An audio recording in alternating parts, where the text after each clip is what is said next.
एक म्हणजे व्यक्ती आली, शो बंद केला होता गर्दीमुळे आपण. तर तो आला माझ्याकडे लहान मूल घेऊन, म्हणला सर प्लीज शो चालू करा, आणि त्यांनी त्याचं मूल माझ्या पायावरती ठेवलं. तर मी मध्ये खूप आजारी पडलो आणि दीनानाथ मंगेशकरला मला ॲडमिट केलं आणि तिथं मला सांगितलं कॅन्सर तुला झालाय.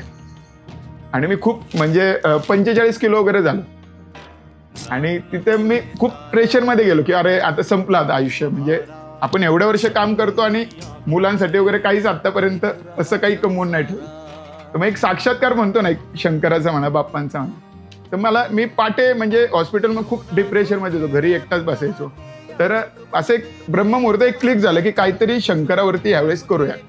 माझ्याकडे प्लॅनिंग नाही, काही नाही, काही नाही. म्हणजे मी सुरुवात केली स्क्रिप्ट लिहायला. म्हणजे खूप जणांकडे गेलो, बजेट खूप सांगितलं की एवढे होते तेवढे. तर ते काय म्हणलं माझ्या बजेटमध्ये नाही.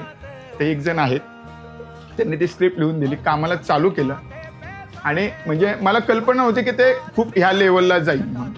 म्हणजे आपण म्हणतो ना की त्याचा सैराट झाला. सैराट झाला. तर खूप एक एक गोष्टी अडचणी झाल्या, पण तो लोकांना एवढा आवडला. म्हणजे पहिल्या दिवशीपासून थोडी गर्दी कमी, पण दुसऱ्या दिवसापासून जे हे झालं, तुम्हाला त्यातला आता एक किस्सा सांगतो. म्हणजे प्रचंड गर्दी. एक म्हणजे व्यक्ती आली, शो बंद केला होता गर्दीमुळे आपण. तर तो आला माझ्याकडे लहान मूल घेऊन, म्हणला सर प्लीज शो चालू करा, आणि त्यांनी त्याचं मूल माझ्या पायावरती ठेवलं. म्हणजे एवढं की चालू करा, आम्ही खूप लांब आलो, काही करा चालू करा शो.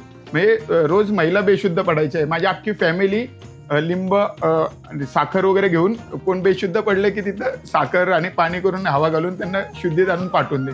भयानक गर्दी. म्हणजे लोकांनी खूप प्रेम दिलं त्या शोला.